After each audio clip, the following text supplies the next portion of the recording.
Teaser teaser teaser so finally Borbaad team তারা একটু আগে অফিসিয়ালি ভাবে জানিয়ে দিয়েছে যে বরবাদের টিজার কবে আসতে যাচ্ছে। এখন অনেকেই এটা এসে বলতে পারে যে তাহলে এতদিন কেন সমালোচনাটা করলেন।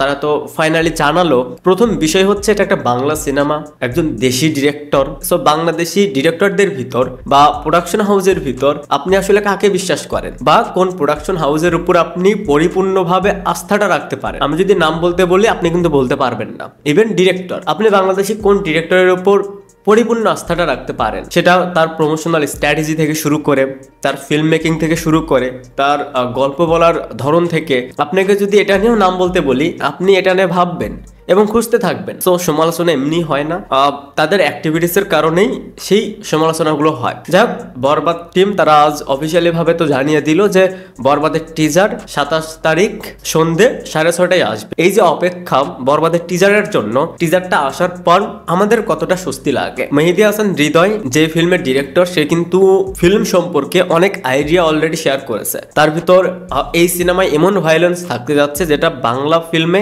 এর আগে কখনো হয়নি বা থাকেনি। দেখেন, ভায়োলেন্স এবং অ্যাকশন এই দুইটার ভিতর পার্থক্য রয়েছে। যাই হোক, এই সিনেমাটাকে ঘিরে যত রকমের রিউমার্স রয়েছে তার ভিতর সবচেয়ে মেইন যে পয়েন্ট সেটা হচ্ছে যিশু সেনগুপ্ত। এই যে রিউমারটা, এটা কিন্তু এই ফিল্মে কোনো টিম সরাসরি কোথাও বলেনি। সো যদি যিশু সেনগুপ্ত থেকে থাকে তাহলে তাকে টিজারে রিভিল করা হবে, এবং সেটা যদি হয় যে শাকিব খানের সাথে যিশুর ফেস টু ফেস কোনো একটা অ্যাকশন সিকোয়েন্স, তাহলে পুরোটাই জমে যাবে। এবার ঈদে যতগুলো সিনেমা আসবে তার ভিতর বরবাদ এবং জঙ্গলি, এই দুইটা সিনেমার যে জনরাটা, এই দুইটা সিনেমার অনেকটাই মিল রয়েছে। জঙ্গলির আমরা ফার্স্ট লুক পোস্টার দেখে ভেবেছিলাম যে পুরোটাই একটা অ্যাকশন ফিল্ম হবে, বাট জঙ্গলি কিন্তু পুরোপুরি কোনো অ্যাকশন ফিল্ম হতে যাচ্ছে না। জঙ্গলি কিন্তু একটা প্রেম ভালোবাসার গল্প। সেম বরবাদ, এটাও কিন্তু একটা প্রেম ভালোবাসার গল্প। এটা যে ফুললি অ্যাকশন ফিল্ম সেটা কিন্তু নয়। এখন যে ডটগুলো রয়েছে এই সিনেমাটাকে কেন্দ্র করে, সেটা টিজার আসার পরে ক্লিয়ার হওয়া যাবে যে